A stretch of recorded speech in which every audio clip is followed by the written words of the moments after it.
You're listening to BQN. Assimilate the audio.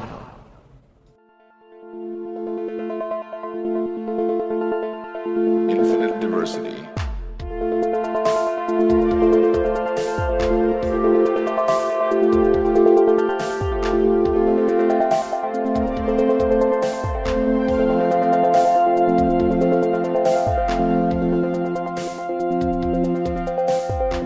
Live long and prosper, and welcome to Infinite Diversity, a Star Trek Universe podcast here on the BQN Podcast Collective.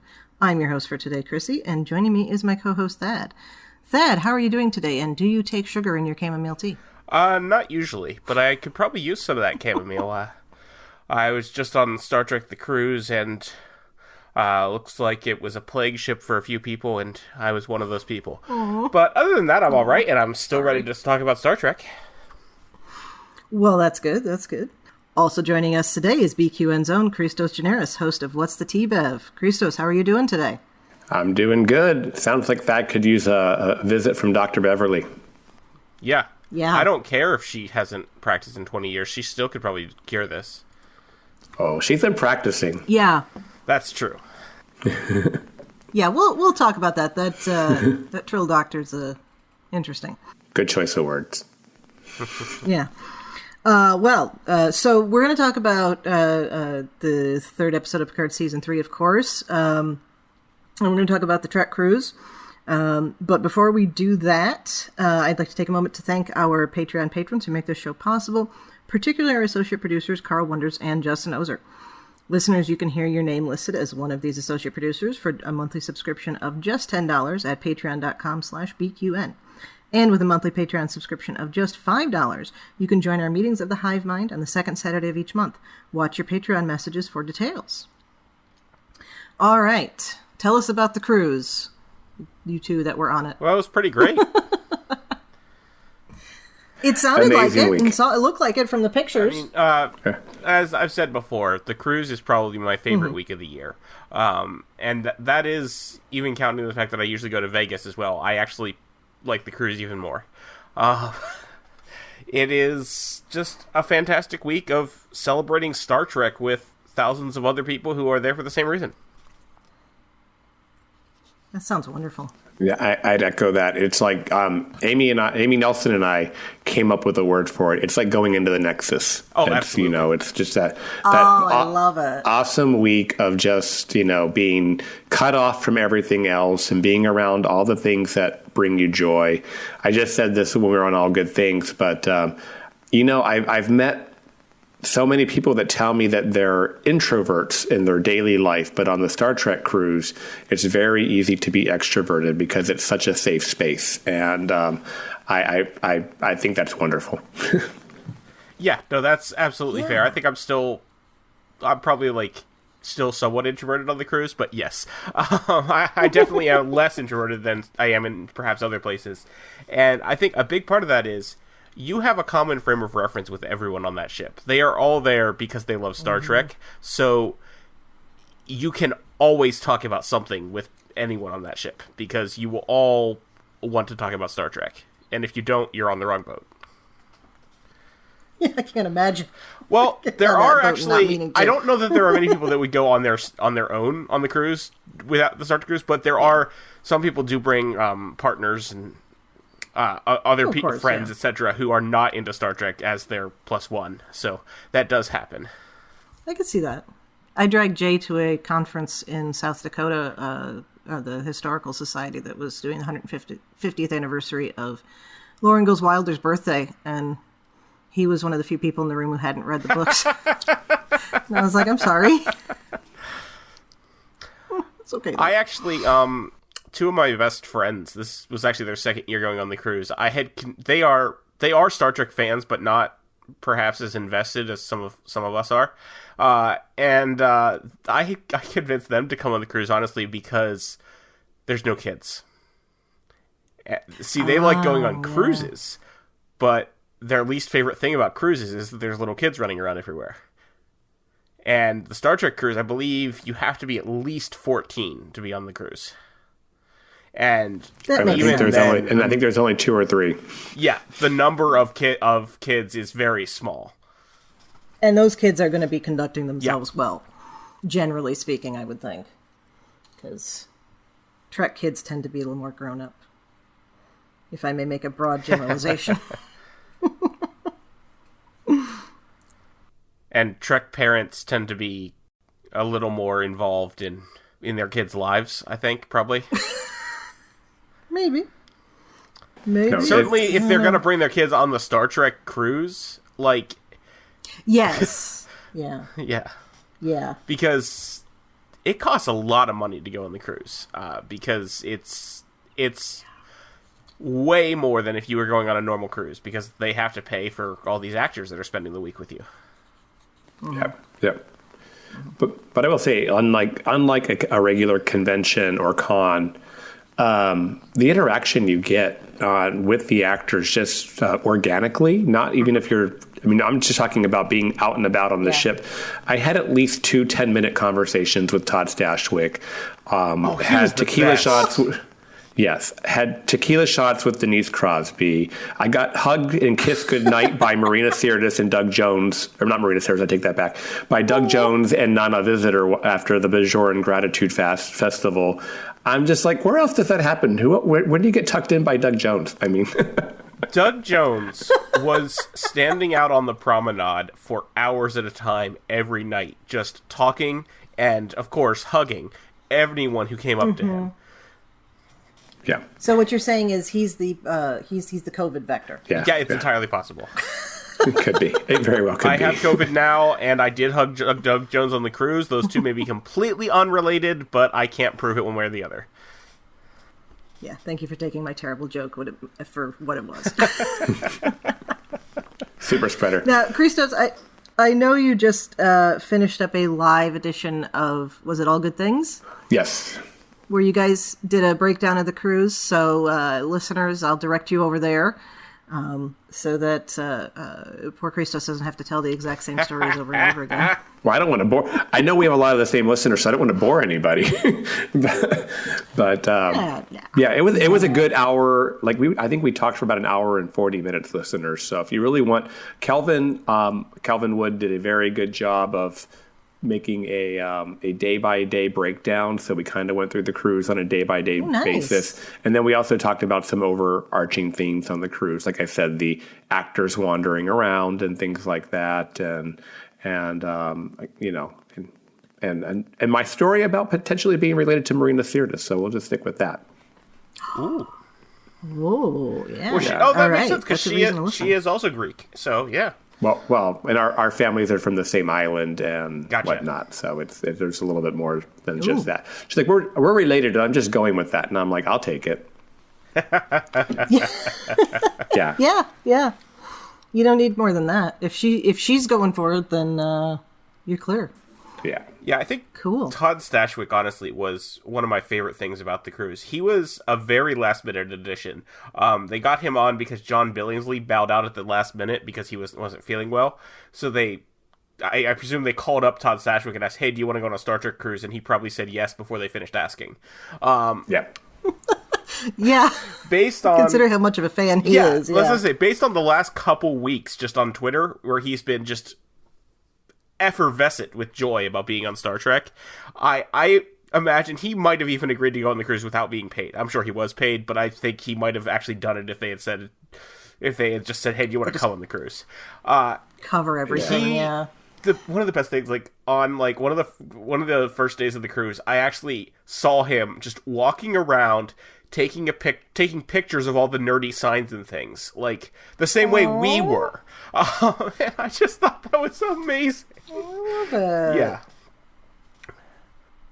Well, maybe we'll get to see him do that in Seattle. Yeah. Oh, never mind. Yeah. He is coming to Vegas. He's coming to Vegas. I wish I could go to Vegas. Yeah. He showed me his Star Trek tattoo. That's how deep he is. Oh, yeah. Ooh. Yeah. And how personal did you have to get to see his Star Trek tattoo? It was right on his right forearm, but it was all right. Not that I wouldn't have mind. I've now dubbed him our second daddy of Star Trek. Behind Daddy Pike, we have Daddy Shaw now. But because I think he's going to start acting a little better for that. But But he's getting there. But But his tattoo is a Star Trek comm badge with four pips for a captain, and it's got a silhouette of the Titan. So That's awesome. So that's a recent thing. Oh yeah, I think I mean, cool. But he has been a lifelong fan. On Twitter, he's shown pictures of some of the action figures he's had for years. Oh, that's wonderful. Yeah, actually, some friends, a guy, weirdly enough, a guy I went to high school with actually owns a game store in LA. And turns out that Todd Stashwick is one of his regular customers. And he told me that he's been, for the last few months, every time he goes in, talking about how excited he is to be on Star Trek. Oh, that's so sweet. I love that there's so much of the new cast and crew are fans. Mm-hmm. You know, because they're really doing right by it, so. Well, speaking of... Oh, go ahead. Oh, no, I was going to say, he's definitely one of us, that's all. Yeah. Speaking of cast and crew, we should probably cover not necessarily great news story. Oh, yes. It was announced this week that Star Trek Discovery will be finishing after its 5th season. The 5th season, which we all were expecting to come out this year, is now coming out next year because they are going to be reshooting the end to make it a final ending for the series, which is a bit disappointing, but at the same time, 5 years for a streaming show in 2023 is really good, actually. Yeah, it's not bad. It's not the 7-year standard that we've come to, interestingly enough, that we've come to expect from Trek, even though there's only 3 of the series that did that. Even though it's been over 20 years since we had a show that got 7 seasons, yes. Right. Well, and on top of that, I mean, you could say 5 years, we can say 3 years, but I like to look at it in terms of number of episodes, and Discovery will end with 65 episodes, even less than Enterprise overall. But I feel like it's been quality, and some of those episodes are a little longer. I think the quality ratio is higher for Discovery. Yeah. There's no one difference between streaming Trek and Trek of the 90s Trek is there are no filler episodes. There's no time for them. So everything is contributing to the story. But I was a little bummed. I actually was with a group of friends at a Beverly Crusher meetup on the cruise when I looked down at my phone and saw that it had just been announced, and it was like I actually had to be the one to say it to a group of about 15 people. It said, "Hey, Discovery was just canceled," and it really kind of I had to say took the air out of the room. Like I can imagine. I thought it was pretty dirty that they could not wait 2 more days until the cruise was over. Poor Doug Jones found out that day as well. The whole cast. So Doug Jones told us what the cast found out on a Zoom call that morning. So it was like boom. That's... It was like Yeah, and that's shitty. A couple weeks ago, I had seen Wilson Cruz at the Farpoint convention here on the East Coast, and the way he was talking, he sounded like there was going to be another season. And I think that was the plan on everyone's mind. But it was actually, I think, less than a week ago, there was an announcement that Paramount was going to be cutting the budget for their streaming programming. Yeah. So I think this was where the axe fell. And it makes sense. If they had to cut one, it makes sense for it to be Discovery, because Strange New Worlds is doing extremely well, and Picard is already ending after this season anyway, and the animated shows, that's a whole different ballgame. So Discovery makes sense, but it's still sad. Yeah, we spent time with Doug Jones like 2 days prior to the announcement, and he was very optimistic about season 6, and he and I got to talk a lot about Tarina and Saru, and we're just kind of like really nerding out, and he just was in all full steam ahead for the season 6. So I do believe he just found out that morning, and it was a bit of a shock. Thad, for a lot of the reasons that you just said, I also speculate, because that's what I do, that they do want to replace Picard with a legacy show, some sort of continuation of Picard, however that may look, and it was probably like you have to sacrifice one. You can't have both. And I think already just the buzz that Picard has is in this legacy characters is far bigger than Discovery, although I do enjoy Discovery. Of course, we all do, and I'm going to be sad to see it go. If I had my choice between a continuation of Discovery and a continuation of the Picard timeline, I would probably be the first one to tell you I'd be okay with the continuation of the Picard timeline. So I don't know about how everyone else feels about that, but or maybe they're both canceled. Yeah, I mean, I would generally prefer what I don't think this is what we're getting, but they've been talking about the possible Starfleet Academy show for like years at this point. And what I would really like to see would be that in the Picard timeline, because then you can get, all these different legacy actors for cameos and whatnot. Whereas there's also certainly a possibility that may end up being in the Discovery timeline. I feel like they did kind of set that up with Tilly going to teach at the Academy, but that obviously has much less opportunity for tying it into existing things. So we'll see. Yeah. I just don't understand how you make a Starfleet Academy show compelling and have an adventure every week and not have it like seem so like random, Not have it be 90210? Yeah, or, not have it be that and make it compelling enough that we're going to be interested in it. I mean, where are you going to get the drama? Where are you going to get the, those aspects of it? The science, the special effects. I just don't know that you can do that. I mean, I don't know. Maybe they've got it all figured out, and they have said that if it's a Starfleet Academy show, it was going to be set in the Discovery timeline is what they were aiming for. So that would be one way to keep those Discovery actors potentially coming back. But I don't know. I feel like with the, it's ever changing, right? And you want to make what's popular. You're going to make what's going to get the subscriptions and the streams. And they're killing it with Picard season 3. And I think they're, if I were the one, just the financial guy, that's where I would want to put my money. So I have some unsubstantiated rumors from a source I can't reveal. I love those. I love it too. Those are my favorite. Spill that tea. I wouldn't have even bothered to bring any of these up if one of those rumors hadn't been that Discovery was going to be canceled. It's been confirmed. So we have evidence. Again, no obvious, no verification on any of this, and all of it could not happen. But the rumors I heard were that Discovery was going to be canceled, that they will be doing Starfleet Academy in the 31st century, that there will probably be a next generation of the Picard actors shows, so like something with Jack Crusher and Sidney LaForge, etc. And most interesting out of this pile, and possibly the least believable, is that we are still going to get a limited run miniseries of Section 31 starring Michelle Yeoh, and they're going to announce that after the Oscars. Yeah. Well, they're waiting to see if she gets the win.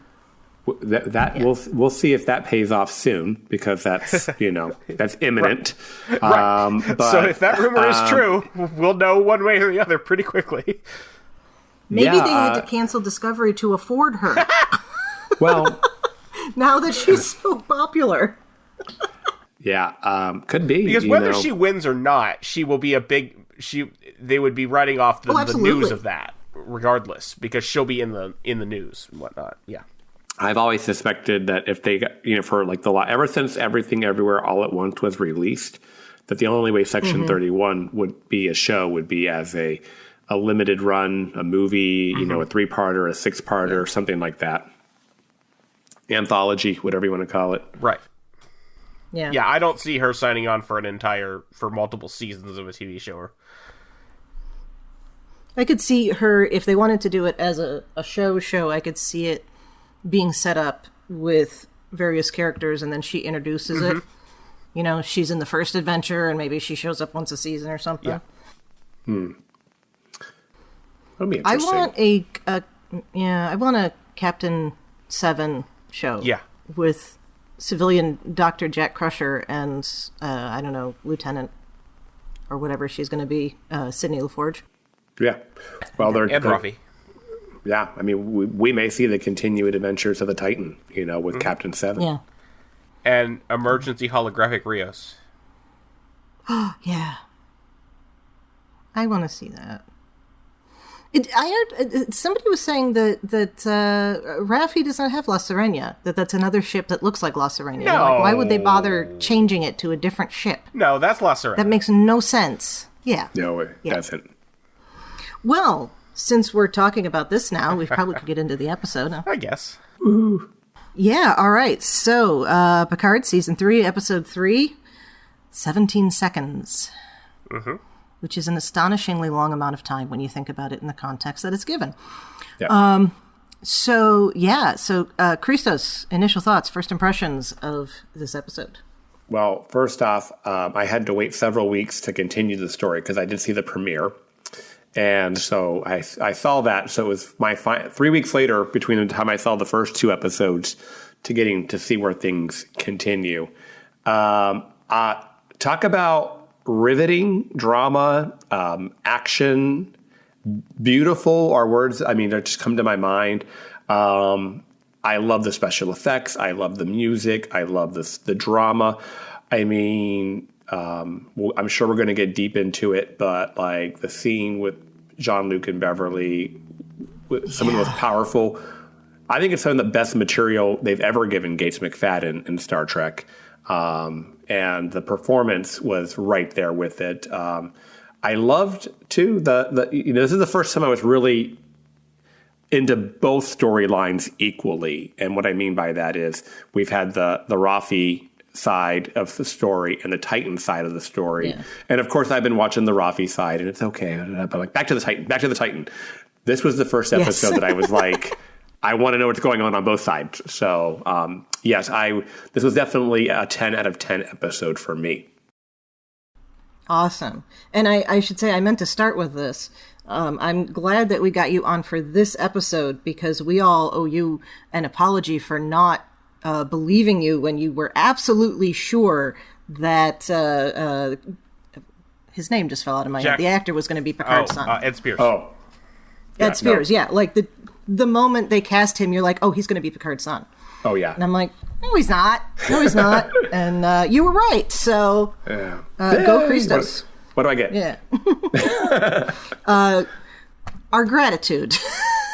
Okay, Troy. Yeah, that was Chrissy, that was... Oh, no, I was going for Picard and unification.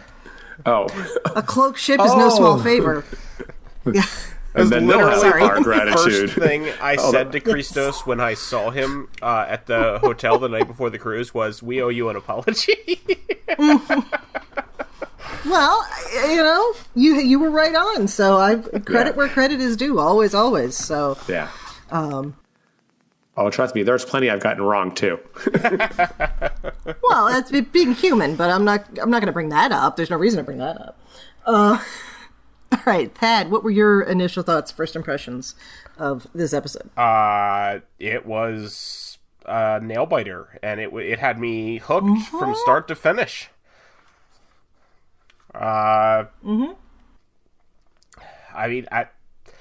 Picard is definitely still took off. Season 3 Picard took off and got into its stride immediately, and it's continuing with that. I am absolutely invested. I am absolutely loving it. I want more.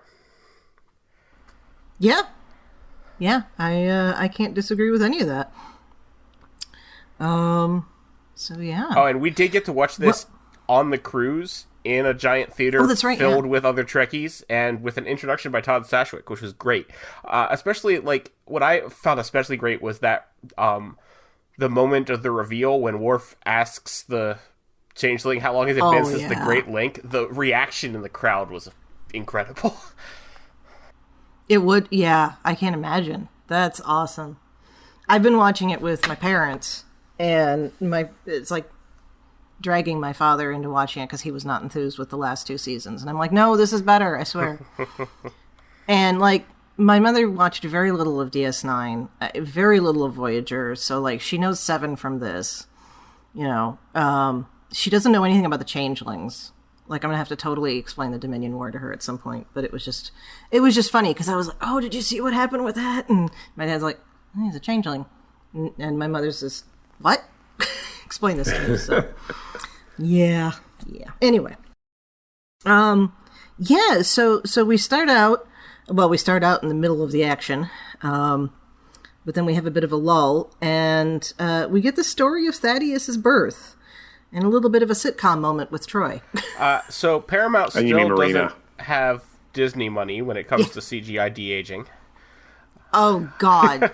Patrick Stewart did not look good. Stewart... No. Okay, were his eyes entirely black? Because that's how it looked to me. Like, it looked like he had, like, Betazoid eyes, almost. Like, I'm just looking at this, like, dead, soulless Patrick Stewart when I'm seeing this. I thought Riker looked better than Patrick, for sure. Yes, absolutely. Although Riker didn't look 100% either. And I also, like, wondered, like, do we need another uniform, people? I mean, it's... it's like a variant... Don't say that to Thad. A variant of the First Contact uniform, but... It's like the First Contact uniform had sex with the Picard Season 1 flashback uniform. Because, like, it had...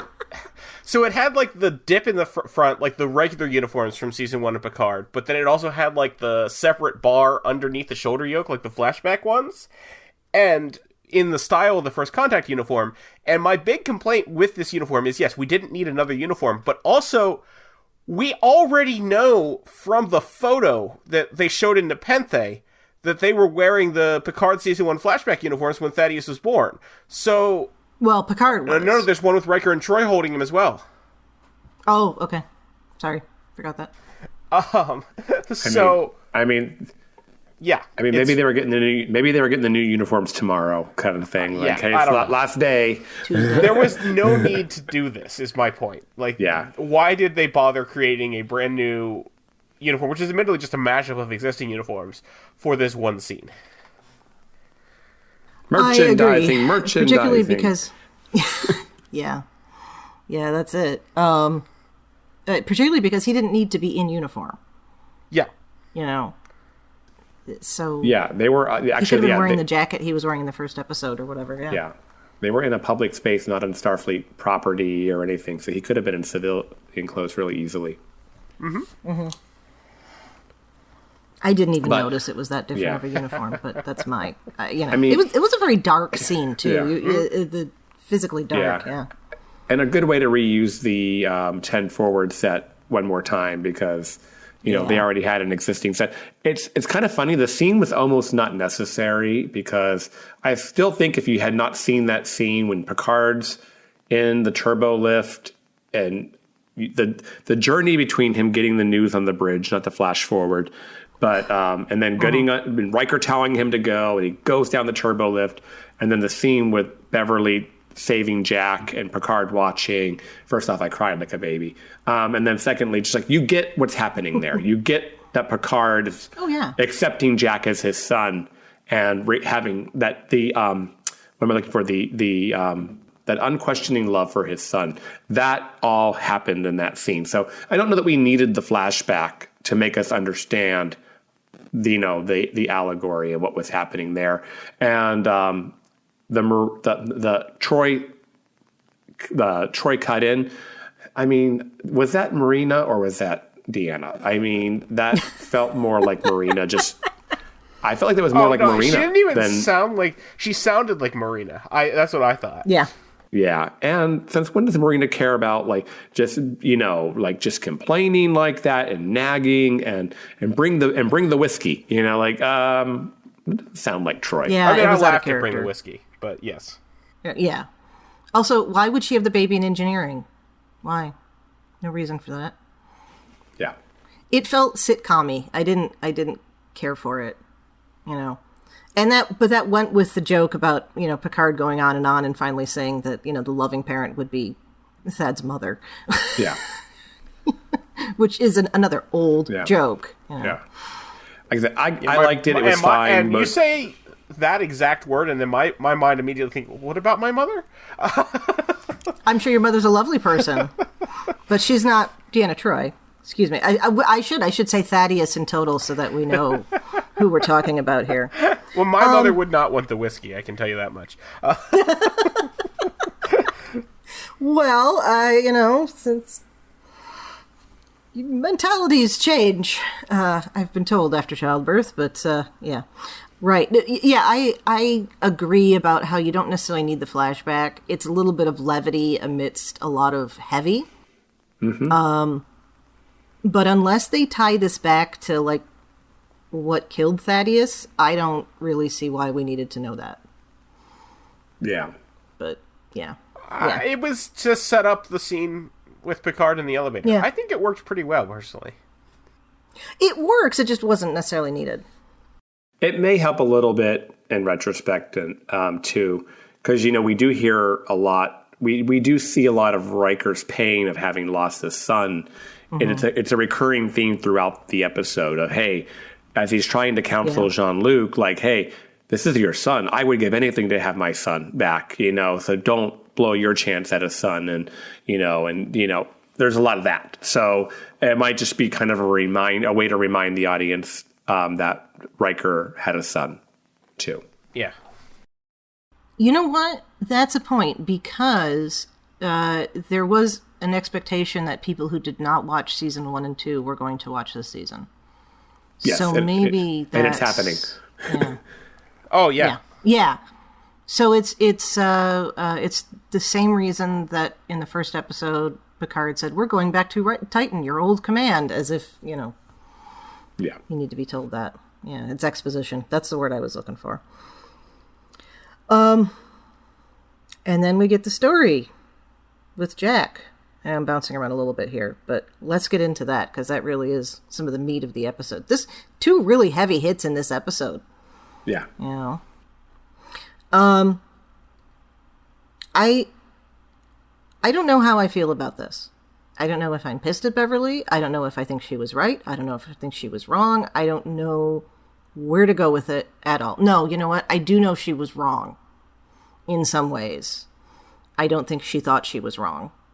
But I also think that if at some point she realized that she was wrong, then she has completely created a situation where she can't admit it. So you're SOL no matter what. So I will say, my notes specifically say Beverly's justification is BS. I do believe that she thinks she was doing the right thing. Her statements are very convincing that is what she believes. At the end of the day, though, he had a right to know. It doesn't matter what she thought about that. He had a right to know. Yeah. Yeah. Well, Chrissie, I think if you're conflicted, I think that just shows that they did a really good job in the writing here. And the actors did a good job in the delivery. Yep. I'm watching it, and even as a big Bev fan, I think she was wrong, but I understand why she did it. And I think I could say both of those statements and have them both be true. Mm-hmm. But the scene itself, wow.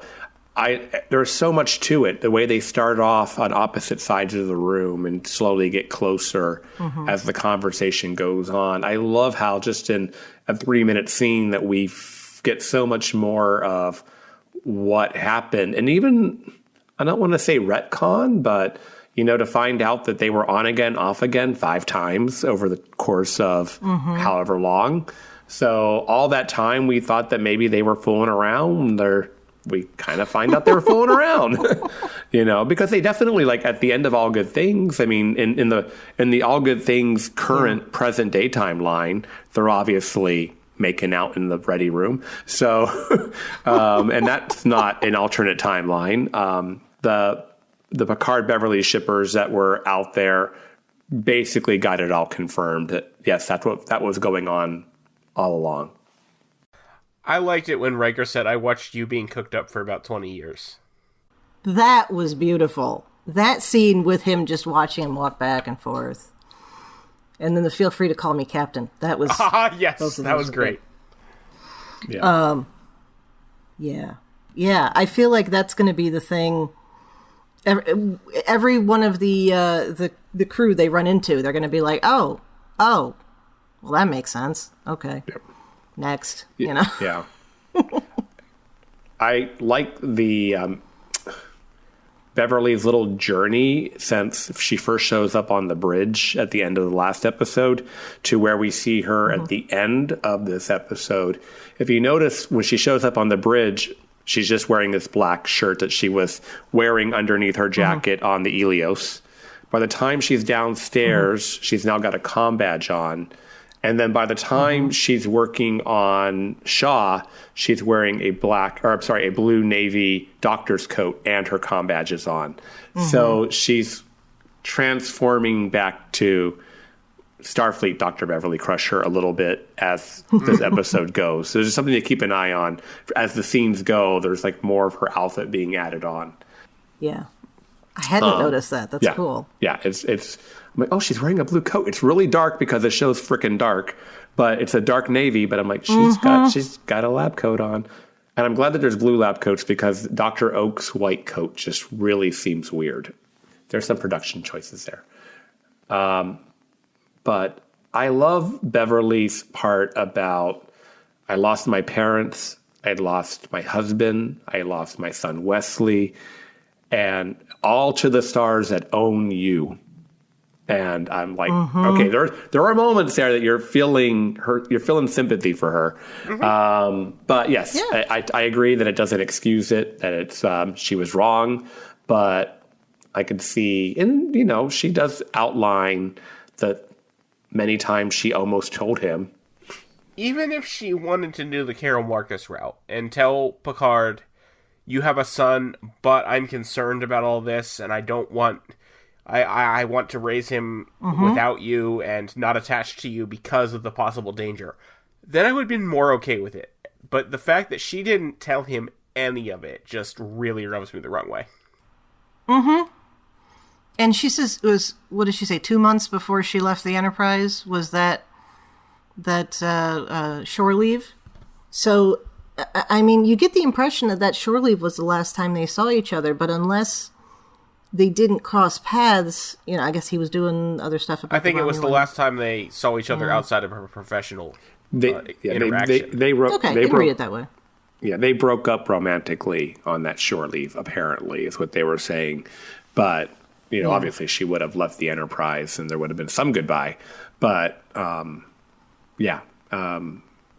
I just don't know if this happened shortly after Nemesis. Did it, in that last Best Hope, he leaves the Enterprise and she's still on it.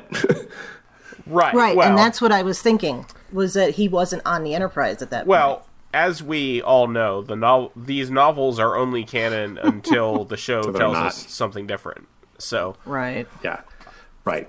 Well, and then, in the Nemesis deleted scenes, she leaves the Enterprise to become head of Starfleet again. So, but I don't know if she left. So when she left the Enterprise, did she leave Starfleet then, or did she just go to another posting? Based on her descriptions of what was happening and the various things that were happening in Picard's life that was preventing her from telling him, it sounded like this was post-Nemesis. Yeah. Well, some of it would be directly related to events in Nemesis. Right. Because you have a sector that's named after Dinatra. Right, but I think it was all after what happened in Nemesis, was what I'm trying to say. Well, no, it definitely was, because you're hearing about, like, Romulan relocations and things like that, which are actually after several years later, after the supernova. If we don't get more explanation in the next 7 episodes, I feel like there's a good Una McCormick book just waiting to happen here to tell us more about Beverly's adventures. I think we're definitely going to get that book. Yeah, I feel like we've gotten the Rogue Elements book. We got a Titan book that filled in some of the backstories. I feel like Beverly's due a nice novel. I guess I should finally read Second Self before I read that one, though. It's good. It's good. I know. I liked. I was conflicted over some things, but it's generally good. I know. I just got annoyed with it even though it was always going to ignore the novel verse. I got annoyed with it that it was ignoring the novel verse and just put it down and haven't picked it up again. Yeah, I understand. Just forget that's a different timeline. Yeah, I know. It's a whole new thing. Yep. So Before we had only known that her parents died when she was young. Now it sounds like her parents died because of something in space. I mean...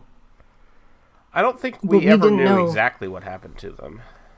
Yeah. No, I just looked on Memory Alpha because I was like, did we... I've not often watched Sub Rosa, and that's the one where they would talk about that. You don't watch she Sub was raised Rosa by all her the grandmother. time? Yeah, no. Weirdly, that was one of the episodes that it. played on the TVs on the cruise. I saw it. Well, why would that be weird? I mean, because they only choose they- a few episodes from each show and play them over and over again on those channels, and Sub Rosa was one of them. Yeah. That's weird. I think there were exactly 4 episodes of DS9, and they were all from season 1. Yeah, I know. They licensed many, many, many TNG episodes, but they only licensed a handful of Voyager and DS9 episodes. Because I'm like, if I have to watch the Q episode of Voyager one more time. or the Q episode of DS9, that was one of them. Move Along Home was one of the ones on DS9. I think it was Move Along Home, Q Less, I think is the DS9 Q episode. Yes. Duet, and there was one other, maybe Cardassians or the Storyteller. I'm not sure. Anyway, Yeah. they were all season 1 episodes, and for a cruise that was celebrating the 30th anniversary of DS9 and was like DS9 theming everything up, that seemed a bit wrong. Yep. I guess I didn't think about them having to license showing them. You wouldn't think. You'd think But there would you be one wouldn't license think- for the whole show, right? Yeah. And again, I think I talked about this when we have talked about the cruise before, but I feel like you just have one channel for each show, and you started at the beginning, and then you ended at the end. And when the that cruise is over. how it worked for the new shows. Strange New Worlds, Lower Okay. Decks, and Discovery and Picard had all of their episodes. But TOS had like 4 episodes from season 1. DS9 had 4 episodes from season 1. Voyager was the same way. TNG had a decent number of episodes, which made it weird. But what was especially odd is one of the bars was DS9 themed. And they had DS9 playing in the bar 24/7, but it was those same 4 episodes over and over again. Oh, those poor bartenders and waiting staff. I bet they knew Alan Moraine by heart by the end of the week. It's that would be a fun thing. You know, it'd be great to have Star Trek on in the background at work, like in that kind of a context, but to have it be the same 4, no. Right. Well, it's funny. A friend of mine actually... No matter how good they are, it could have been all, the best ones of the series. A friend of mine actually, unfortunately tested positive for COVID on day 2 of the cruise, so spent almost the entire cruise in quarantine in his cabin.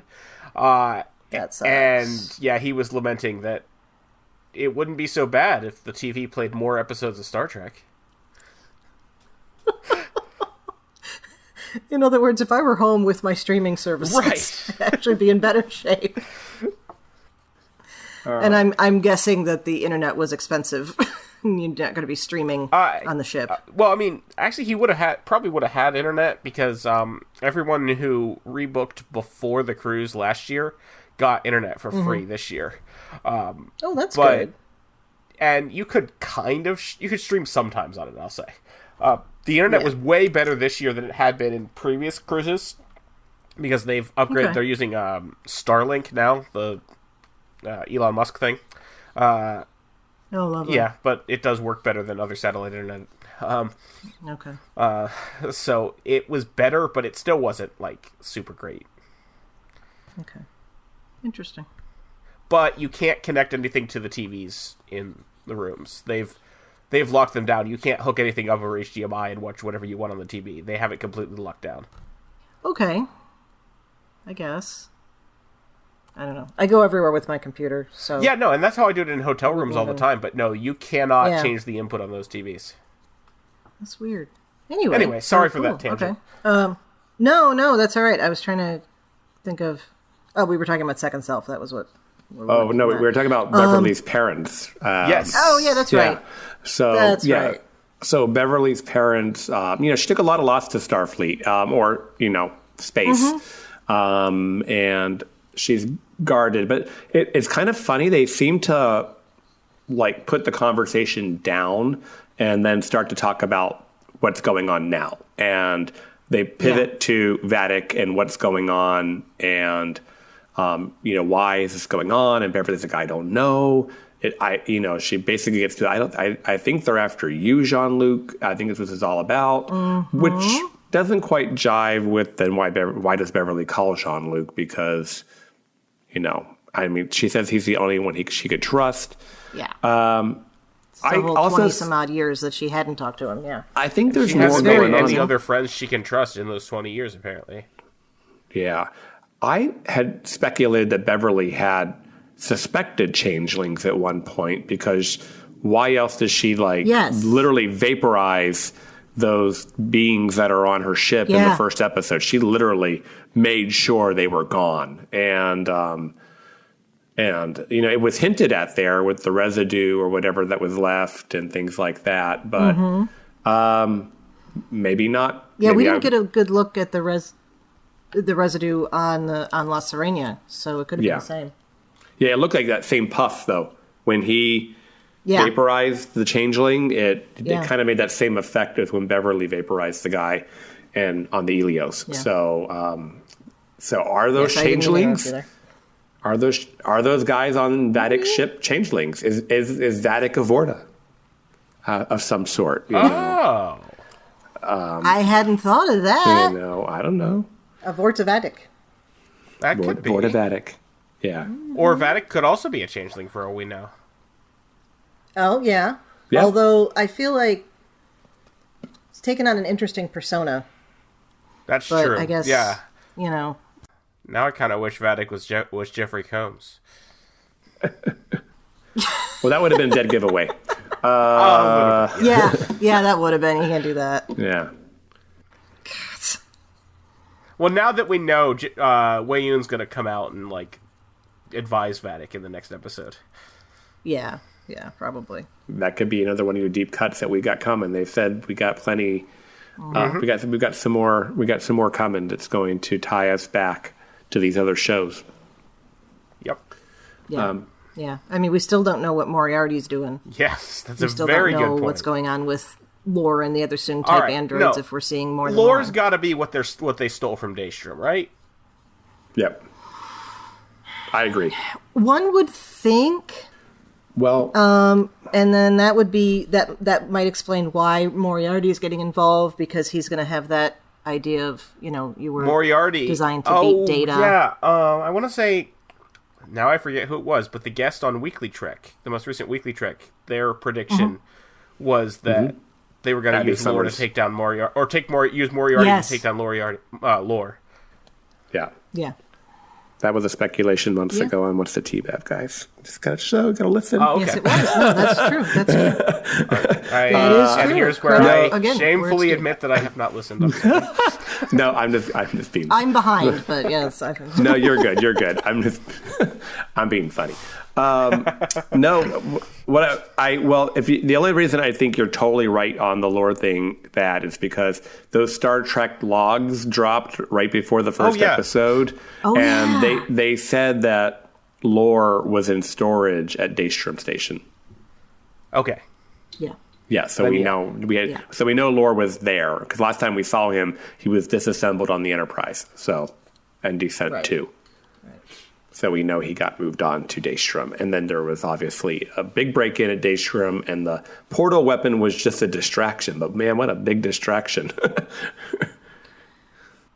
Yeah. So we were discussing this last week. Do we think it was Vadic's ship that destroyed the Starfleet thing, or do we have two of these portal weapons around? Well, they stole portal tech. That's all we know. So I think they used that tech and put it on the ship, and also used it for the Starfleet recruitment thing. Yeah. So we don't know.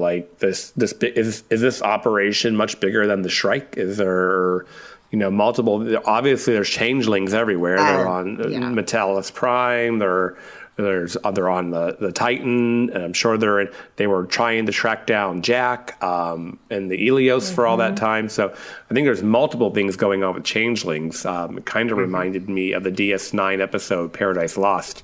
Yes, and that's what they're trying to keep it under wraps Like, I was also Brian, briefly thinking of the DS9 episode, The Adversary, when Worf is interrogating that changeling and he says it's too late. I thought he was then going to say we're everywhere, like that changeling did in The Adversary. Yeah. Should have been. But that would have been great. okay, so let me ask you this, and how do you feel about the new effect for gooey changeling? I like it. It looks more practical. The CG effect on DS9, like, it never looked like a real physical object. It always looked like CG, which was a relic of the time. If they did it today, they could make it look more like a physical object. But I think that's basically what they did. They just did. Yeah, it's still CG. Yeah. It just looks more like a real thing, and they probably would have done it this 30 way years later in the 90s if they had the ability. Yeah, I mean, it's been almost 25 years since DS9 ended. So, yes, technology is much better, and I think it's a lot more believable. Like you said, realistic looking. It always looked a little cartoonish. Mm-hmm. You guys are going to hate me, because once I say this, you're not going to get it out of your head. But I'm going to say it anyway. I think it looks like rubber vomit. I was getting Ghostbuster looked a little vibes. bit like pizza. Pizza the Hut. Yeah. Kind of looked like a root beer float. Okay. All right. Well, my first impression was not the same as everyone's. All right. That's good. That's good. I'm glad that more people are not thinking that. My one comment with some people when we were discussing it on the Star Trek cruise the next day was how many dieharders are going to just be hung up on this, that the changeling in liquid form doesn't look just like it did. Because there's so many people that are mad if you don't do it just like 90s Trek, then it's, how dare you? But I haven't really seen any of that yet. So, I honestly haven't seen anyone, but I'm surprised, honestly. But also, I have most of those people blocked or muted on Twitter, so. Yeah. Well, allow me to say that I'm not complaining about it. It was just that was my first thought. Oh. And that kind of tinged the idea about it. So maybe we'll get a better look at it and a better view in the future here. So speaking of the changeling, I really miss Rene Aubergenois, because this would have been the perfect role for him to be back in this episode. Yeah, I liked Worf's comments. Mm-hmm. Yeah, Worf mentioning that the man of honor. Yeah, that was great. Mm-hmm. Yeah. So, I thought that the changeling looked like the lead singer of Green Day 20 years ago. That also was distracting to me. Okay. But yeah. So I don't think I can picture the lead singer of Green Day. I can. Okay. Well, he looked like that guy. Okay. Yeah. Was he also a changeling? Sure, why not? Sure. So I think right after that we have. From me. I think right after that we have. Do we have another fight with the Shrike? Yes, because this is where Captain Shaw is injured. Yes. They kind of Go ahead. I was going to say, before we step away from Worf, since we were talking about it, how wonderful is that introduction? I mean, I know I'm not saying anything new here, but oh my god! So I'm of fantastic. two minds. Okay. On the one hand, I love that they use the Berlioz piece from Star Trek First Contact. On the other hand, I wish it had been Klingon opera. Yeah. Yes, it should have been. But he's working on himself, and is there Klingon opera that's calm and, not going to get him fired up? chamomile tea-like? Yeah. But I think you were referencing his long Lwaxana Troy style introduction of himself. Oh, yes. Yes, that was also great. I was. I'm Worf, son of Mogh, house of Martok, son of Roshenko. Yeah. Roshenko, yeah. Slayer of Gowron. Bane of the Duras and Slayer of Gowron. Yes, which I've seen some people sending that around on the Starbucks cup the way they did with Daenerys Targaryen, which I think is wonderful. I also saw a meme that was that, and then Ravi replies with Father of Alexander, and he says, who? Yes. Yeah, I saw that. I think it was Terry Metalis that tweeted that one out. Probably. Yeah. Yeah. Probably because that got referenced on the last podcast I was just on today. So I'm guessing it's really out there in the zeitgeist of Star Trek. Mm-hmm. Well, that is one thing, people not... That he didn't include Alexander, and he didn't include, widower of Kalar and Jadzia, and it's like, okay, how much do you want him to tell about his life in a moment and a half? Yeah. It's like, let's think about how Klingon society functions and how even the human society he's worked in functions. I didn't need him to say it. I just thought it... Oh, no, I know. I just thought it was funny because... Oh, that it was. Because Worf has always forgotten that he has a son, except when the plot requires him to have a son. Right. I mean, he could have said foster father of Jeremy, whatever his name is, too. Astor, yeah. I was going to say Astor, and then I'm like, no, I'm thinking of the historical Astor. John Jacob Astor? Oh, yeah. Yeah. Because you guys were on a boat. Oh, right. Gilded Age. You're talking about Gilded Age stuff? Yeah. Anyway. I gotcha. So I just wanted to, whoever wrote that, awesome. Dorn delivered it perfectly. I love it. So the Shrike is attacking. Yeah. Right. So this is what we don't know at this time is that there's a saboteur on board. I mean, I've suspected it because we kind of saw the shady, shifty-eyed guy who is the changeling. We now know. But obviously we have a saboteur on board, and they're leaking fuel, which I thought was a really cool throwback to Undiscovered Country. Kind of, I think it's got to have a tailpipe, and the Shrike is tracking them that way. So that Shaw's wondering how they keep finding us, and they come out of nowhere, and I think there's 2 different volleys of torpedoes to the bridge, basically, and Shaw gets severely injured to the point where he knew right away, I have to leave the bridge, and honestly, having another captain on board makes it real easy to leave the bridge. But he transfers his command first codes. Officers in lockdown. Yeah, and he's definitely hurt because you can see bone. Yeah. I mean, he's got a head wound. He's bleeding out of his mouth. He's obviously got internal injuries, and he's broken his leg to the point where the bone is protruding. So I thought it was really cool the way they kind of sidelined him in order to put Riker in command. It was believable, I thought. Yes. And so suddenly we have Riker in command, and then you get he comes up with a really cool, quick plan on how we could potentially escape the moment, and Picard executes. Yes, they completely ignore everyone else working on the bridge. That's fine. Yeah. Just whatever. We have a tactical officer. I do love when Picard says, it's time to, I think you can start calling me number 1. I love that. And it was so sweet. And then you contrast that with the argument they're having later, and that just makes that even more sad. Mm-hmm. I hate when my parents fight. I think this is the last moment before things really go south. I mean, it's the last moment in the episode where they're good before things start going south. Yeah. Yeah, but I liked it. I liked everything that this sets up, and then we have then cut to other things happening in the ship. I like how we have a couple moments on the bridge, couple minutes with the Shrike, and then we cut to more scenes of exposition and story, which doesn't make kind of keeps it drama but action packed. Okay, so I'm questioning the gas leak. Why is the gas getting out into space? If it's a cut thing on the ship, why shouldn't the spaceship be airtight? I would think so. Well, maybe it's in 2 different places. Or maybe it gives off a radiation that's particularly readable or something. Well, the comment in Star Trek 6 is, any, tailpipe, they're the tailpipe, but that any starship's going to vent, blah, blah, blah. So if they know to be searching for gas XYZ, there's probably some venting system of some sort, and it's getting out. I don't know what that means if the shields are up, but right.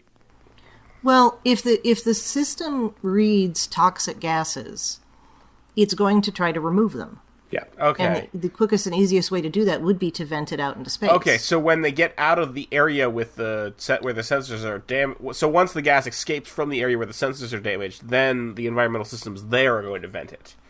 Yeah. Because it's obviously not going to happen in the room where it's leaking because they turned off the sensors. But right, okay, that makes sense. I mean, maybe. No, I'll take that. I'll accept that. Yeah. I mean, it might be still a little loose, but I'm going with it. It sounds like they did their best to try to make it make sense, and I'm okay with that. Yeah. I was more disturbed by the idea that Seven knew exactly what the thing was immediately. Like, oh, it's that thing. Viridium or something. Not Viridium. That's also from Star Trek 6. Die something. Die. Yeah, whatever. Maybe it's something the Borg use. Oh, maybe. Well, she knew they use it to cool the warp engines or something. It's something, or insulate the. Yeah, it was something like that. Well, Jack got it, and he needed someone. Obviously, first he tried to go to the bridge, got denied, and then he got to go to went to Seven and kind of busted Seven out again. I mean, you're insane. Yeah. But I like you. That's good. Yeah. And then I think what precludes that is Shaw getting worked on in sickbay. Yeah, because Jack's got to start thinking about the blood and start to figure out the blood in the water thing. And but we see Crusher and what is it, Dr. Oak, kind of having yet another clash. Yeah, I wasn't sure, because she says, Dr. O took her to task, and I was not sure if she was saying that, speaking in third person to Jack about the person in front of them. I don't think so. Or if there was some other doctor who was like, hey, you have medical training, we could use some help. No, what I read it as, she was speaking to Dr. Oak, saying, Dr. Oak, put me to task, give me something to do. Oh, see, I read it, okay. Yeah. Okay. No, that makes more sense. Yeah. I guess, what I read it as being taken to task. That's how I heard it. Yeah. I think the word is put. You're right. Which could still but to be taken... Yeah, could still be the past tense, but it could also be the present tense. Yeah. Right, but to be taken to task is like, chewed out. Yeah. Which is how I read it, yeah. Yeah, so this is another instance where I feel like, in the same way that I kind of felt like we were seeing Badmirals from the other side of it with what Picard was trying to do with Shaw, I feel like we're seeing, we haven't really had Badmiral doctors, but maybe you could compare it to ethics without the questionable ethics of having another doctor walk into there. Anytime I think you're a professional and someone steps into your workspace and is, basically doing their own thing or calling the shots or maybe disrespecting your position, I think it's completely natural to have that. I just feel like, it's like if you were that doctor, you're like, I'm literally standing here with the former head of Starfleet Medical, and you might have shown a little more respect, considering you're just the doctor on some, B-level Starfleet ship. It's not the flagship. It's not, so there's that, but then there's the whole, we're in this mess because of you people kind of attitude as well. But yes, I think when Beverly's intervention potentially saves the captain's life, and as the CMO, you weren't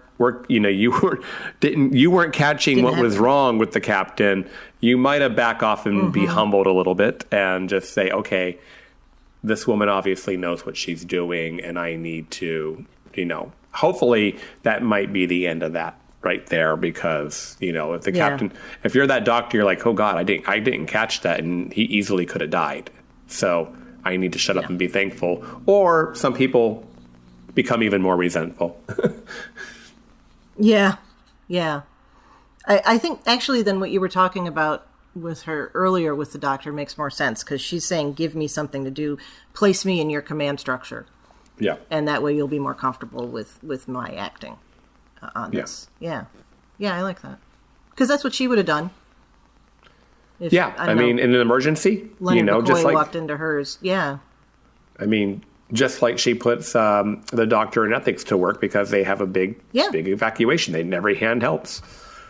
Yep. Yep.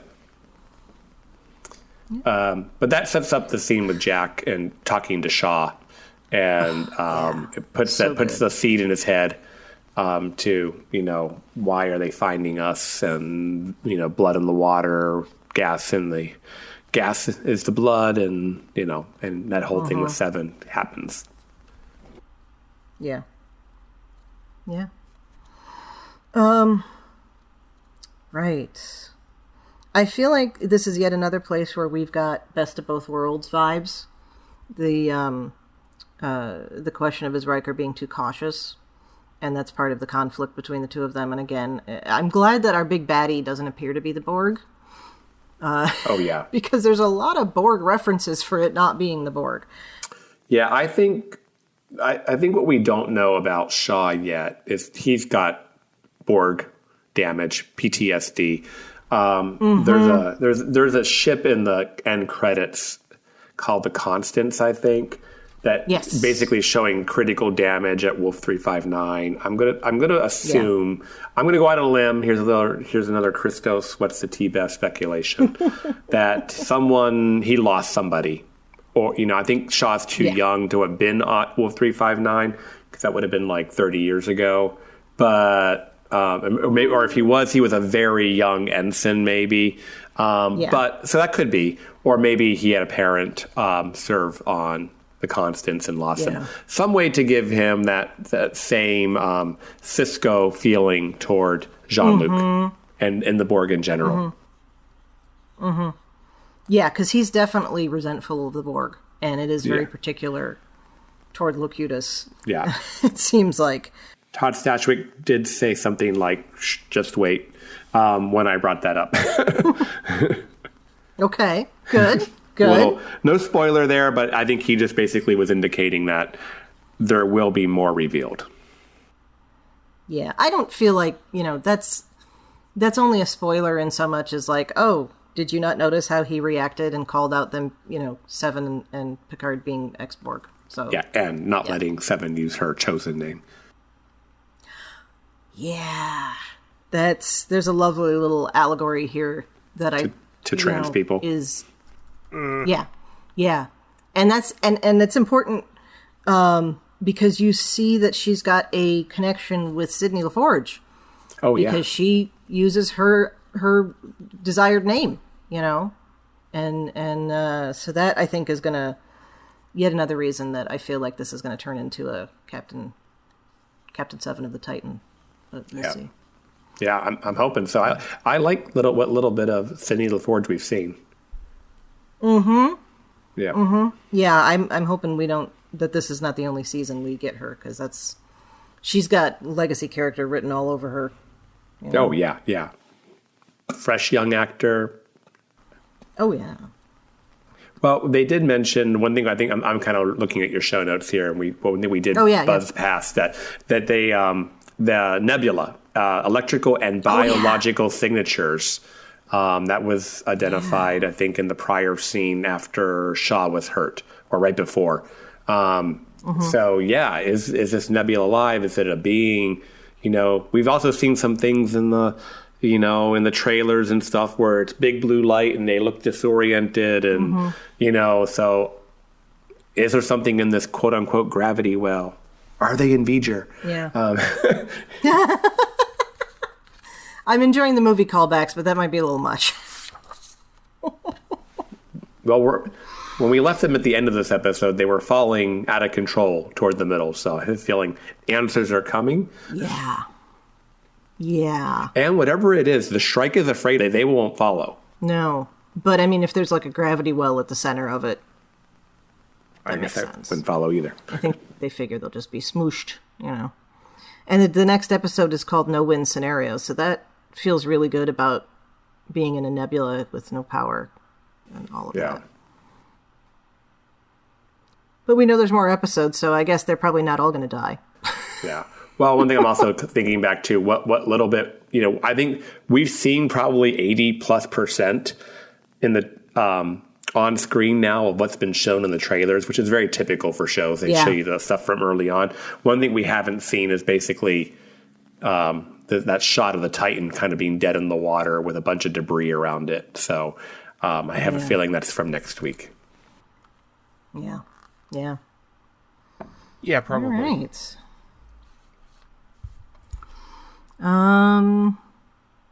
Let's see. Any canon connections we want to talk about? Oh, we got a classic Riker. What the hell is going on? Yes. What the hell is that? Yeah. So yeah, that. I like that. I like your point there about is Riker being too cautious. I like the Shelby calling him out versus Picard now calling him out. Mm-hmm. I like that the door chime is the same one from TNG. I hadn't noticed that, which just goes to show you how integrated that is in my head. I love it. Cool. I'm here for it. I think we're going to run into Agamus at some point. Just going to put that out there for fun. Laura and Agamus together. Yeah. So it always comes back to Jeffrey Combs. Well, it does always come back to Jeffrey Combs. When we see that, like you said, we talked a little bit about it, but we see the portal weapon finally being used, and how maddening. Oh my god, that I forgot is about that. Yeah. Yeah, so that's pretty cool. Just that is crazy. First, it's crazy, and when I used the words "beautiful" earlier to describe the episode, I thought though the effects of those scenes were just breathtaking. I thought the color, it was believable. You don't get, it's not over CGI'd. It's believable. I was there. I was not taken out of things at all. I was very into it. Yeah, the moment where they turn the torpedoes around, it was one thing to turn the ship around, but then turn the torpedoes around. Oh my God. That hurt. That's just, ugh. That hurt. Yeah. I literally, watching them basically fire on themselves, that gave me, that was hard to watch. Self-inflicted wounds. Yeah.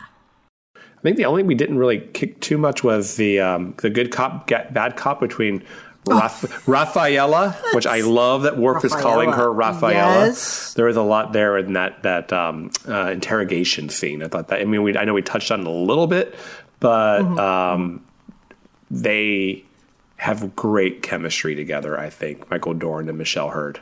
Yes. If we did not have a previously established relationship with her in Seven, I'd be like, oh no, this is finally going to be the woman that doesn't die on him. Oh, yeah. I didn't think of it that way, but yes, you're right. Yeah. And it's quite obvious she knows who he is and has mad respect for him. You're a legend. So, yeah. Yeah, but, that was good, and the whole thing with the withdrawal and her, that's not withdrawal. Well, I feel like, Rafi's been on this journey for now 3 seasons, and I feel like this might be the last part of it, to get to quote unquote being good with herself is this tutelage and mentorship of Worf, and I'm really looking forward to the rest of the season for that. Oh yes, and a Wednesday beheading. Yeah, that was great. She makes the joke about Tuesday beheadings, and then after the fight, he just turns to her and deadpans, beheadings are on Wednesdays. That was hilarious. Have you seen the meme going around of that with Wednesday Addams? No. Ha! Yeah, that's great. It's just a picture. It's him saying that, and the bottom is her with this grin on her face, Yep. Beheadings are on Wednesdays. Canon connections. I'm like, what's not? Yeah, that's the thing. Yeah, canon connections have been kind of tough with these because it's everything. Yeah. If you watch, I watch Sean Ferrick on Trek Culture every week, and the Easter egg thing he does at the end, citation observations as he calls it, but it's been a long list every week. But, if we were still doing this the way we used to when it was with Brandon and Justin, it would be half the episode. Yeah. Overall, I'm very comfortable with, I like how they keep doing the nice callbacks, the quote-unquote fan service, but I love that we have a new, fresh story that has not, by any means, lost my interest one bit. Like, you watch this episode and you're like, what? It's over? What? You know, like, and that was a 55-minute episode, folks. That was a long one. A lot like the pilot or the first episode was. It was a nice long episode, and I did not, even watching it on the ship, they're like, in fact, when it ends, everyone's like, oh, you know, like that whole, what do you mean it's over? Yep.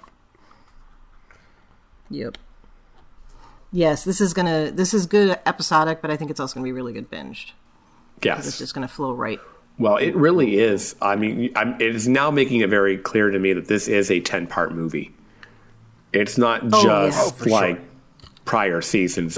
If you've noticed, every episode ends and picks back up on a cliffhanger so far. Right. So it's not like it's literally a long movie. It's not. No, well, next week we'll have a kind of a weird episode where we're off doing something else, and it's all been continuing. How do you feel, since we're kind of wrapping up, that we're 3 episodes in and we really haven't seen Geordi? And I'm not even going to count. That doesn't even count for Troy, in my opinion. And Data / lore / 1001 things. There's still 3 main cast members that have had nothing to do. Well, we don't know what they're doing yet. Yeah. I mean, it makes sense to me. I'm fine with it because, you know, Beverly's been there from the beginning, so I'm personally cool. But if I were a Geordi fan, I'd be like, of course. If it were a Geordi fan, I'd be like, where's Geordi? Come on, man, where's Geordi? Yeah. So, well, we know he runs the Fleet Museum. He got a mention, so there'd be no reason to see him yet. Yeah. Oh. So, like, I'm okay with that. I'm glad this. No, I'm personally okay with it all. And I know I made my Bev joke, but so far everything has seemed natural and made sense.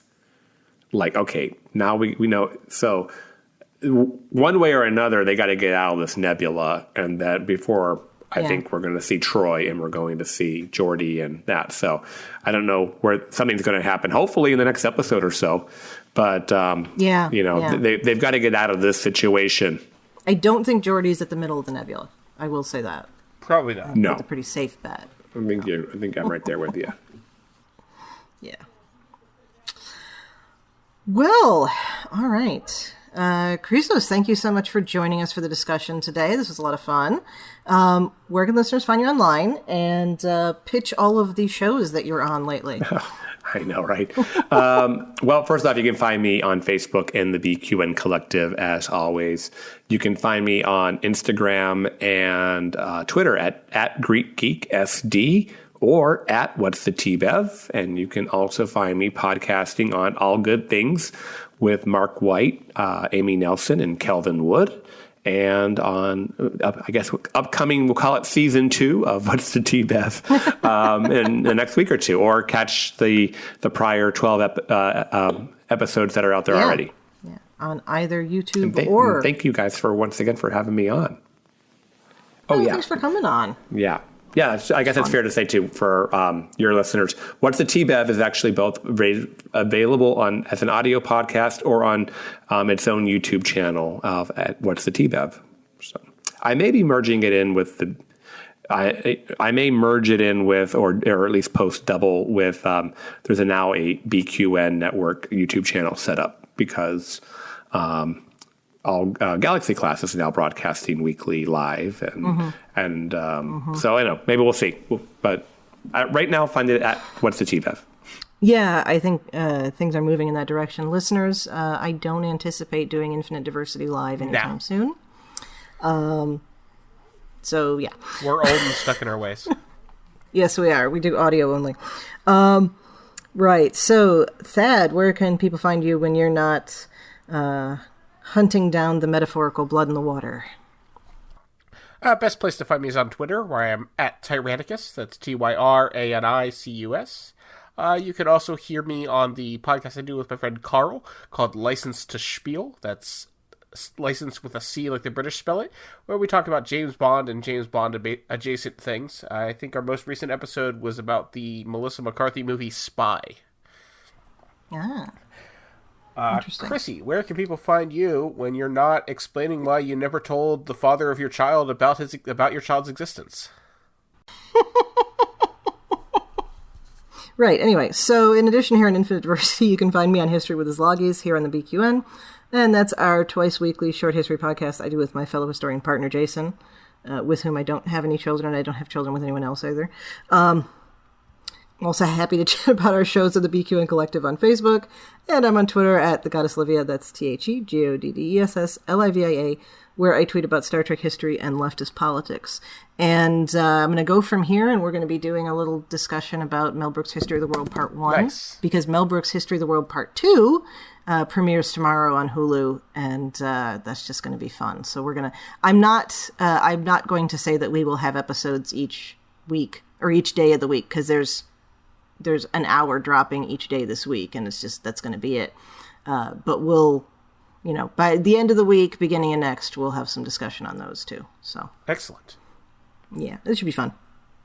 Don't forget all our other great shows on BQN, like Galaxy Class, All Good Things, Union Federation, What's the T-Bev, of course, Mickey's Marvels, Trexperts Quiz, and History with the Szilagyi. And exclusively for our Patreon members, there's It's Green with Mark White and Amy's Math Moment. And thank you so much for tuning into Infinite Diversity. Thank you to Zach Tripp for the wonderful theme music and Mark White for the awesome show art. Please subscribe in your favorite podcast player, and don't forget to rate and review us there as well. If you want to reach out, you can find the network on Twitter at BQN Podcasts, or our show specifically at IDIC Podcast. You can also talk about any and all of the BQN podcasts in our Facebook group, the BQN Collective. On our next episode, we'll be talking about the Star Trek Picard episode, No Win Scenario. Until then, peace and long life.